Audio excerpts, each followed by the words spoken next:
Guys, we need to speak about this. We have a very strong breeding issue here in Singapore, and I need to stand up and speak about this. Okay, first we got COVID, then we got dengue. Next we have the What the fuck you gonna do about it? Call the police. Call lah. Followed by that, we got a guy who dreamed about murdering Muslims for some reason. Then we got some Polish guy who think he knows so much about Singapore. I don't know where this special breeding spot is for all these kind of people. And I need to stand up and make space just to say this. And also I'm thinking of painting this whole wall like matte black. So, but that's beside the point. Okay? Y'all get what I'm saying? There's this breeding spot that we need to speak about. Okay? Let's get into today's video.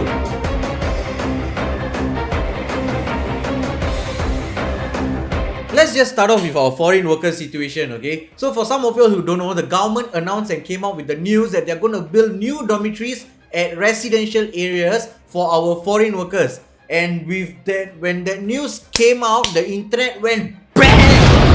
The internet went crazy. It's like committing a sin, you know, like all of us are...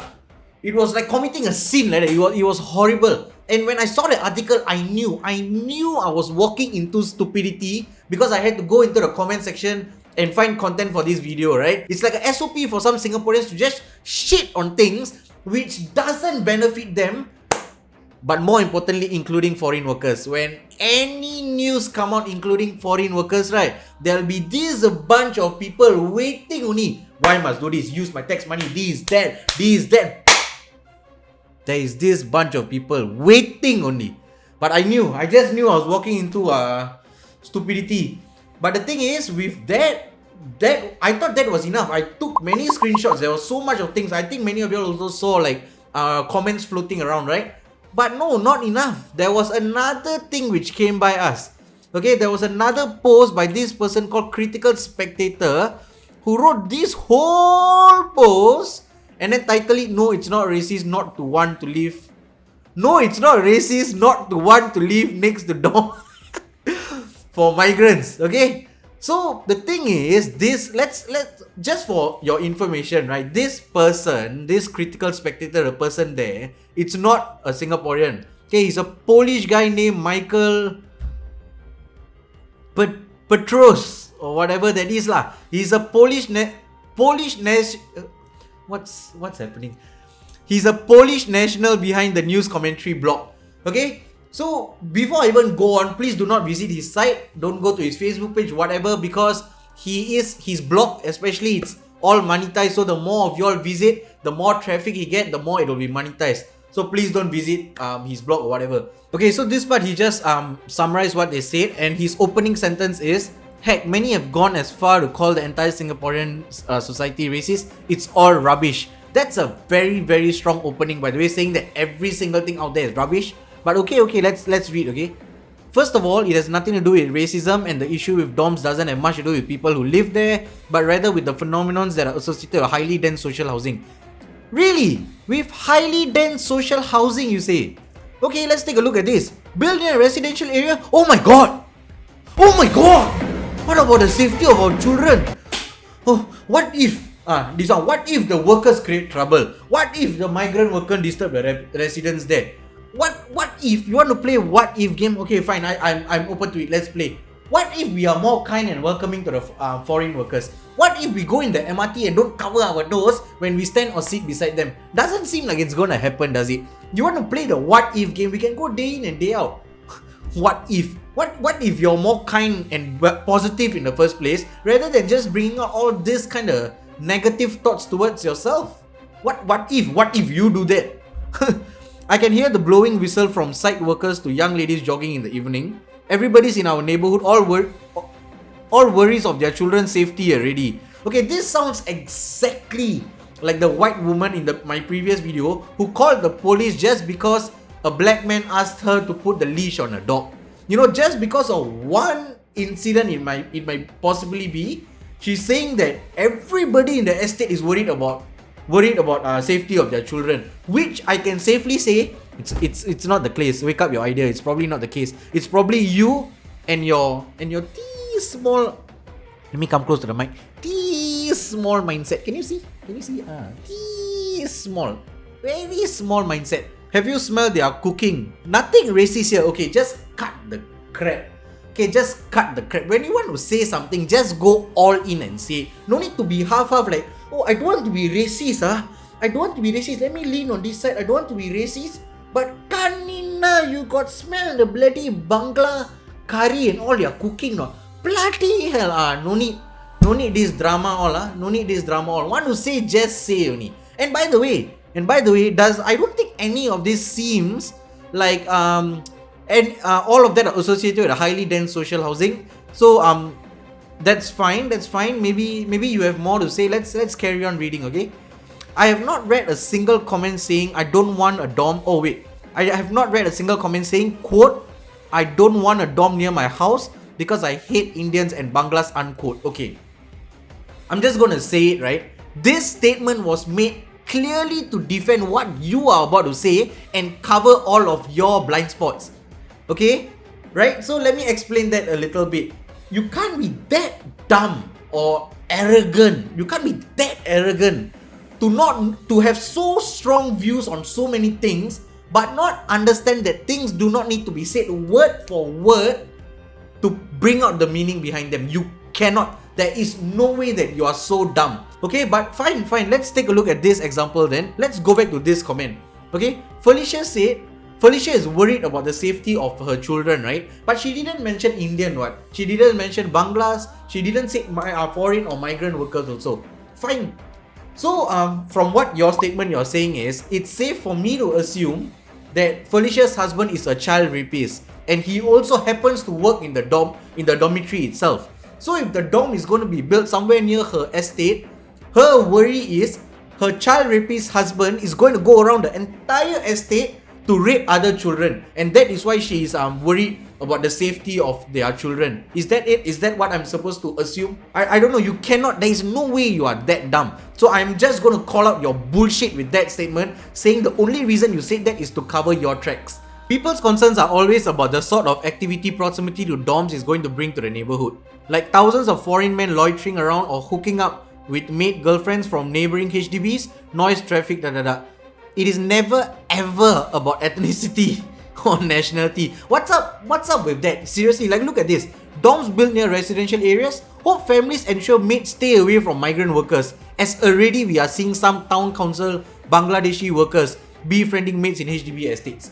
What is so wrong? Explain to me. It's a guy making friend with a girl and being friends. What is so wrong with, how do I put this in bloody nursery terms for these clowns? It's a guy. How do I explain? It's a person having a feeling for another person. What the hell is so wrong with that? I also, for your second part, right? He said that it is never, look at this. He said that it is never ever about ethnicity or nationality. You get why I say that the previous statement that he made is just to defend what he's about to say, because nobody said I hate Indians, because nobody said I hate China workers, I hate Bangladesh workers. Just because nobody said that, according to him, it is never ever about ethnicity or nationality.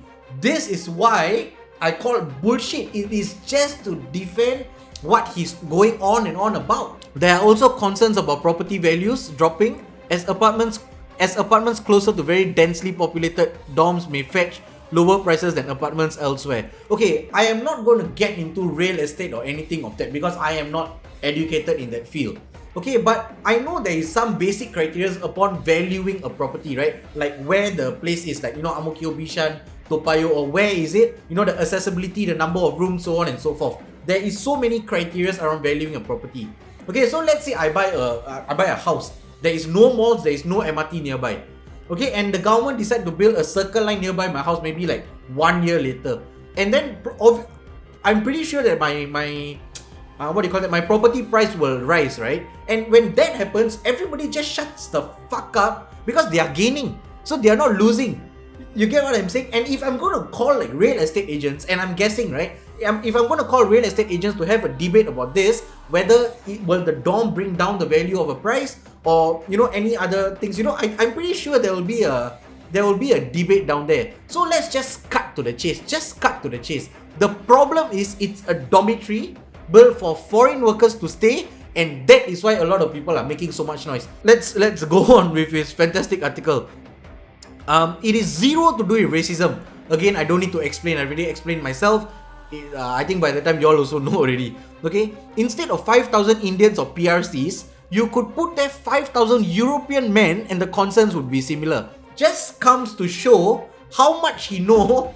Just comes to show how much he know about Singaporeans. You know what I'm saying. You get what I'm saying. And then he goes on to say, if they build a dorm for better living of our foreign workers, we are going to lose like a playground, a park, a car park, a sports stadium, a public pool, and all that. He's saying that, are we willing to take it? And then he goes on to say, so sincerely, please don't preach and don't label others as racist, assuming you're somehow morally superior. You're not. Okay, let me just wake up your idea a little bit. Don't go around starting an article saying it's all rubbish and just dismissing every single argument and point there is to take in just because of your beautifully written article that is. Because let me burst your little bubble here. Okay, you are not morally superior either. So, just to, give you a little wake up call if you didn't know, because I think according to you, you think that you did a very excellent job. So y'all must be thinking, he keep talking about the problem, but does he have the solution? Yes, and he's fucking good. He literally is just saying like all this whole part, right? He's just saying that for us, for people like me who supports the fact to build the dormitories, we should put our money where our mouth is.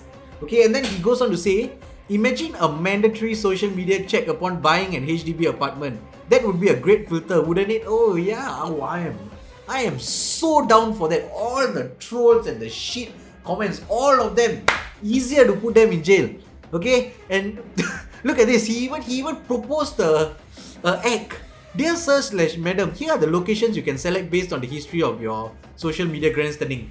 I know what to do already. Hello sir, you've come to buy a HDB today? Oh yeah, but what I need to do first time I don't know what to do. What am I supposed to do? No problem sir, let me just quickly check your social media for you, okay? Your latest post is my favorite throwback. One butter chicken. Yes, sir. We deliver everywhere. I repeat your order. One butter chicken, one spicy biryani. Your address, please. Singapore. Is it a suburb? Another country? Hey, Mumbai, da? India. Welcome to Little India. What nonsense! And I think on behalf of everybody who supports the fact to build the dorms in residential areas, thank you for your input. I don't think it was very much needed here, by the way. But I really want to applaud you because it must have taken so much of time to come up with such amazing bullshit. Okay, so moving on, we have Welson. Welson, nice looking guy, nice looking person, studying in Temasek Poly Interior and Interior and Architectural Design. Everything's going great, nice guy.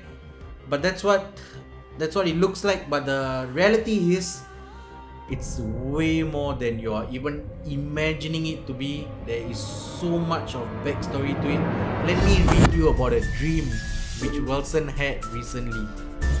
I just had a dream where I shot up an office building where I only killed Muslims.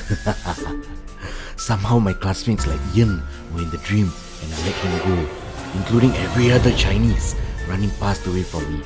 And here's the fun bit. I had an AR-15 with taped magazines and it was in first person view. Not gonna lie, it felt fucking great gunning down anyone that's relatively brown or non-Chinese looking. And I swear to God, I remember my intentions in the dream to gun down Muslims. Seriously, I remember it down to the finest details, like their faces when they were begging for mercy before I killed them. Insane, right? Pretty extreme, this guy. Then he goes on to say things like, I'm burning the... You can read it, and because the bullshit oppressive laws here do not apply to me, then I will log into my VPN, then Insta and post a vid on it to mock all you pathetic that need a higher power to survive. First of all, it's 2020 and you're talking about VPN.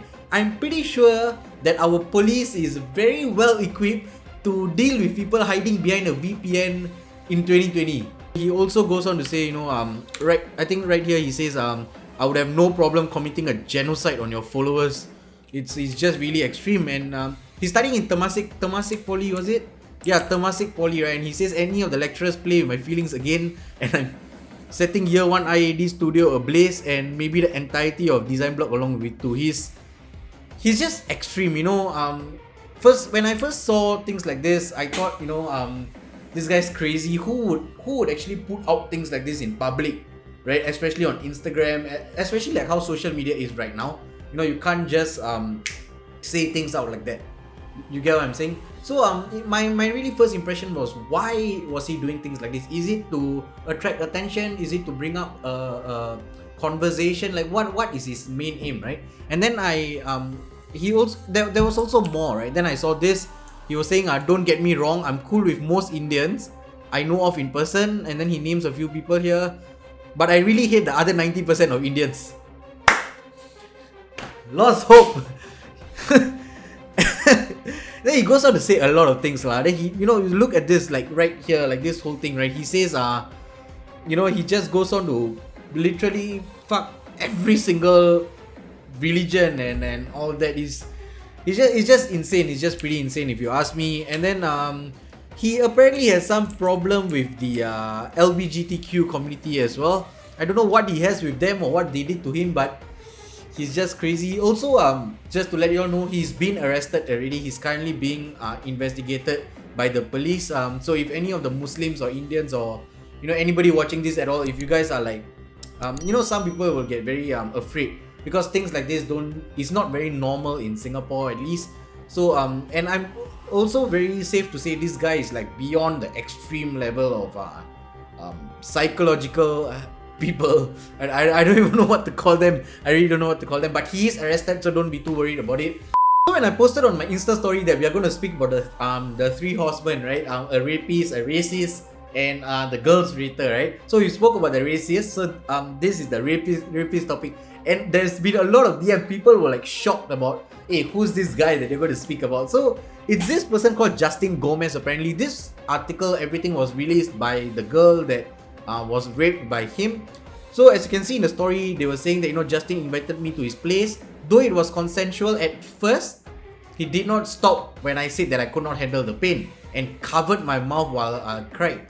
Okay, and she also stated that the moment he continued without my consent, that was rape. Okay, and then she goes on to say, she puts up a couple of noticeable patterns that Justyn usually uses online to like lure girls into his trap and whatnot. And also what he does. Apparently also after this, many other girls came forward, and he also put out an apology video. Yeah, so I'm looking back at this right now when I'm editing, right? And I did react to his entire apology video, but what I didn't know was I had so much to say just based on the first impression of his apology. But yeah, I decided not to include it in this particular video. But if you guys haven't watched the apology yet, I've left the link in the bio, so you guys can check it out there if you want. I mean, I didn't expect the reaction part to be so long because I actually had tons of things to say. So my man over here, he's the next one on the list. He's the girls rating maniac. He apparently made a TikTok which blew up on Twitter for not the right reasons, because he made a ranking attractive girls in SG based on race. So yeah, let's see. He okay, so he has Chinese first, and then followed by Eurasians, I think. Yep, and then followed by Malay, right? Yeah, and then apparently that's his apparently this is his reaction for Indian girls in Singapore. So I don't know why people do this, you know. The problem with doing this type of things, right? The TikTok demographic are like quite young. I mean, there are adults on there. Even I am on TikTok, but I like to watch. I don't invest time on there. But when young girls see this type of things, right, they will think that, let's say I'm a young Indian girl, then I see this type of thing, there's a higher probability that I will get affected by it. So when I walk down and then I look at a guy, my mind will think like, oh, they think that Indian girls are looking the worst. So you know, I'm gonna be very insecure about myself, and that's how young girls will tend to think, right? So it's not very good. So, you know, TikTok, you know, especially things like this based on race and all that, why don't people read the room? Is it so hard with everything that's going on? What is so hard? Oh my god, this whole video has been, my brain is hurting, guys. I'm so sorry. You guys remember the mother and son duo, right? The one where the video where they used a lot of N-words. I'm pretty sure all of you remember that. They did a podcast and it was like 2 to 3 hours long. I was supposed to include them in this video, but obviously I couldn't with the podcast being that long. I'm still debating with myself. I'm not sure if I'm gonna do it or not. And yeah, and the next thing is I'm actually trying to think of an abbreviated word to sum all these different type of videos. Like you see, the videos that I'm doing, or rather I have been doing, I'm picking up different news here and there, which happened within a week or couple of days, and then making them into a complete video, right? If you guys see like PewDiePie, right, he does something called Lewai. Last week I asked you, right? So that comes up to Lewai, and he reads memes. So that's his series. And I'm trying to think of my own creative abbreviated word of how can I term all of this. So if you guys have any suggestions or ideas, just leave it down in the comments because I would definitely love some help. I'm still trying to think of it. Okay, and yeah, the next thing is thank you so much. I haven't said this ever since we got it, but thank you so much for 1,000 subscribers. I didn't want to bring it up in the last video because clearly it was something very sensitive. So it didn't take precedence over the more importance of George Floyd and things happening in America. So in here, I just wanted to say thank you guys so much for the support so far. 1,000 subscribers within like 3 to 4 months of this channel being up. It's huge. I'm really thankful for all the support you guys have been giving. Continue to support. You can do so by liking this video and subscribing to this channel if you haven't and you're still watching. With that, I'm done with this video. Thank you guys so much for watching if you're still here. And yeah, I'll catch you guys next week. I'm still planning for what to do next week, so we'll see. We'll see if I listen to the podcast. Okay, take care guys. Peace.